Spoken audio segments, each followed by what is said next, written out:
ጤና ይስጥልኝ እንዴት አላችሁ? ወደ ናዝራኖች ቤተሰቦች ዛሬ መጋቢት 30 ማለት መለተ ማክሰኞ ቀን የተሰሙ ትኩስ መረጃዎችን ይዤላችሁ መጥቻለሁ። አስቀድማችሁ ለዚህ አዲስ ከሆናችሁ ሰብስክራይብ፣ ቪዲዮ ደግሞ ላይክ ማድረግ እንድትጀምሩ በታላቅ ትህትና እጠይቃለሁ። በትላንትናው ዕለት ማለት መጋቢት 29 ከምሽቱ 2 ሰዓት አካባቢ የኢትዮጵያ ወንጌላውያን ቤተክርስቲያናት ካውንስል ዋና ፕሬዝዳንት የሆኑት ቄስ ደረጀ ጀንበሩ በወቅታዊ ጉዳዮች ዙሪያ ጋዜጣዊ መግለጫ ሰጥተዋል። በዚህም ጋዜጣዊ መግለጫ ስፔሻሊ ያው እንደምታውቀው ስለ ነብይ እዩ ጩፋ ይነሳል ተብሎ የሚጠበቅ ነገር ነው። ያም ነገር ደግሞ ተነስቷል። እኔ ሳላውቅ እኔ ሳልፈርም ምንም አይነት የወጣ መግለጫ የለም ሲል የካውንስሉ ዋና ፕሬዝዳንት ይናገራል። ይህንም ሊል የቻለው የካውንስሉ ዋና ፕሬዝዳንት ባለፈው ነብይ ጩፋ መግለጫ ተጠበቀበት ወቅት ይህ መግለጫ የወጣው ከካውንስሉ ላይ አይመስለኝም ከፓስተር ጌትነት ብቻ እንጂ መጽሐፍ ስለሚችልና መጽሐፊያው እስክሪብቶ እጁ ስላለ ማህተቡ እጁ ስላለ እሱ ጽፎና ፈርሞ ያወጣ መግለጫ እንጂ የካውንስሉ መግለጫ አይደለም ሲል ነብዩ ጩፋ መደመጡን አስመልክቶ ነው የካውንስሉ ዋና ፕሬዝዳንት እንደዚህ ሊል የቻለው። አክሎም ደግሞ የካውንስሉ ዋና ፕሬዝዳንት እንዲህ ሲል ቀጥለዋል። ነብዩ ጩፋ ተብሎ ስሙ እስካልተጠራ ድረስ እኔ ስሙ ሳይጠራ ወይ ደግሞ ሲቪል ቤተክርስቲያን ክራይስተር ኢንተርናሽናል ቤተክርስቲያን ሳትጠራ እንደዛ መናገሩ እንደዛ መድረክ ላይ ወጥቶ ወይም ደግሞ ሚዲያ ላይ ወጥቶ ለብዙሃን እንደዚህ ተጋዜጣ መግለጫ መስጠቱ ኢስነ ምግባራዊ ነው። ይሄ ነገር ደግሞ ሊታረም ይገባል ሲሉም የካውንስሉ ዋና ፕሬዝዳንት ቄስ ደረጀ ጀንበሩ ይናገራሉ። ነብይ እዩ ጩፋ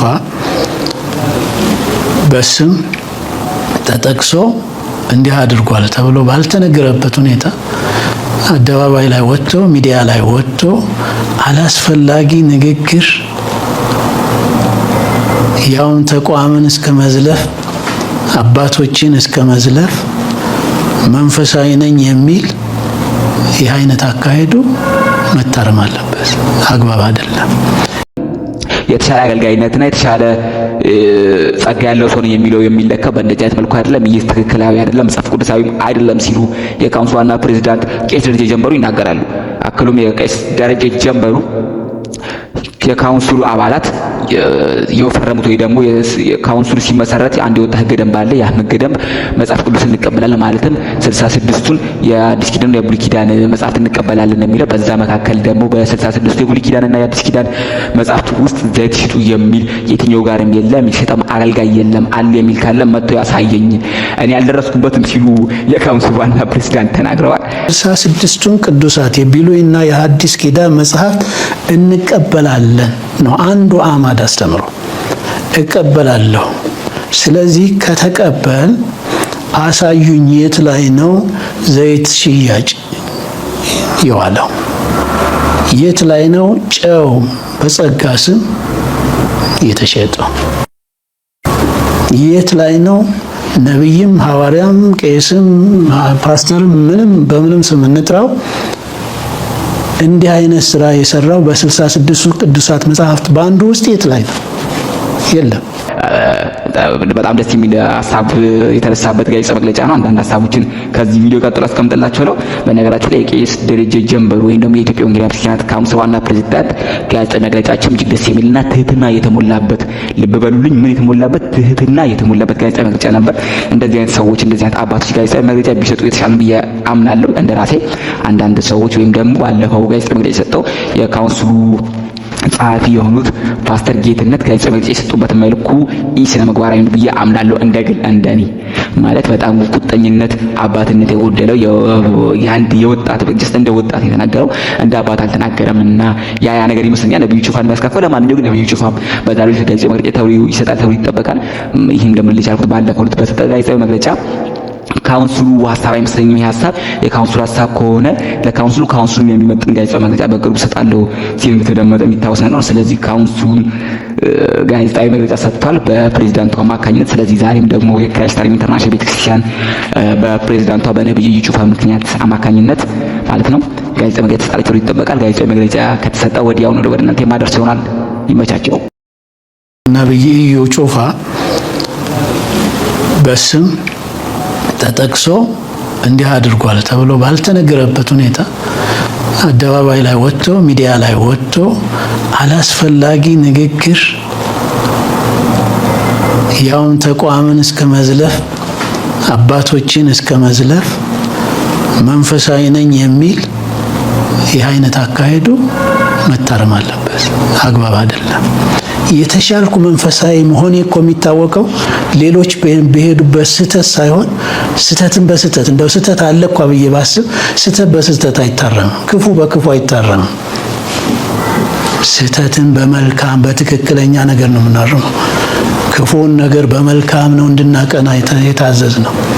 ስለዚህ ያ ችኩልነት ያመጣው ችግር ስለሆነ ይሄ በግልጽ በአደባባይ የተነገረ እንደመሆኑ በአደባባይ ይቅርታ ይጠይቃል ብዬ አስባለሁ፣ ገምታለሁ። ይሄ ከሆነ ትልቅ ማስተዋል ነው የሚሆነው። ስለዚህ በምክክር እኔ በማቀው እንደ ጠቅላይ ጸሐፊ እንደመሆኔ ሳላቀው የተደረገ ሳልፈቅድ ሳልስማማ የሆነ ነገር ስለሌለ ሌላ ስበብ ሳንፈልግ ችግሮችን መፍታት አስፈላጊ ነው።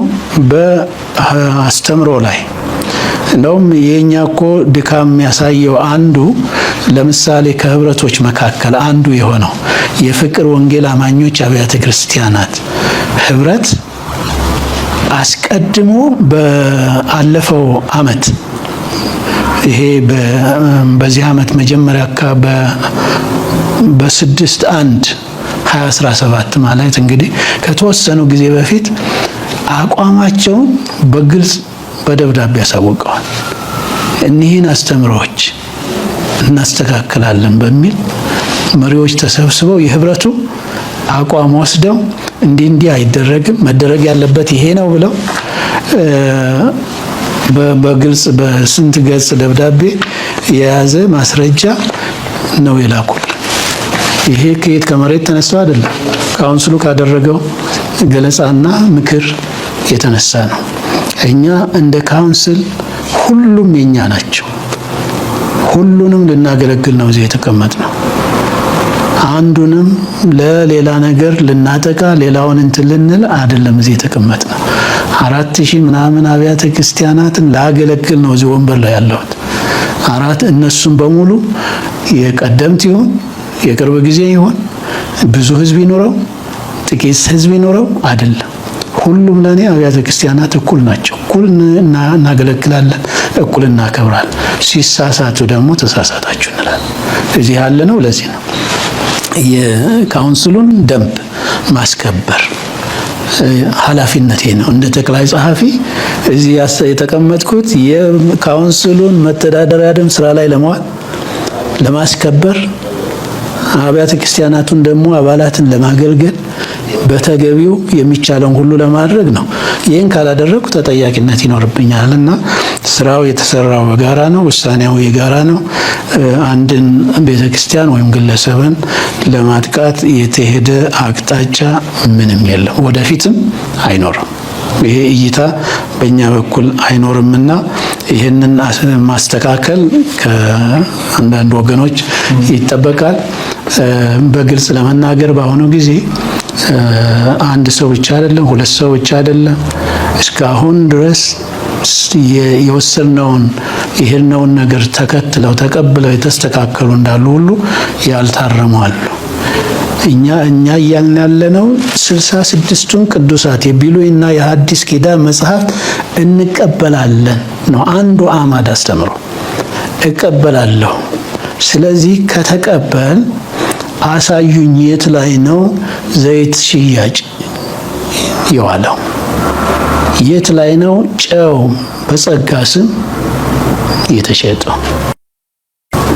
የት ላይ ነው ነቢይም ሐዋርያም ቄስም ፓስተርም ምንም በምንም ስም እንጥራው እንዲህ አይነት ስራ የሰራው በ66ቱ ቅዱሳት መጽሐፍት በአንዱ ውስጥ የት ላይ ነው?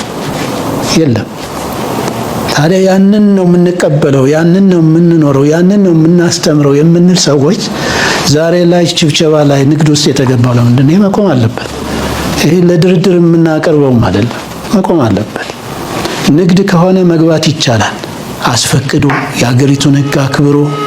እንደውም እኮ ካስፈለገ ከዚህ በፊት በዚህ በተሳሳተ መልክ ዘይትም ሌሎችም እየተሸጡ የተገኘ ገቢ ቀረጥ መከፈል አለበት የመንግስት።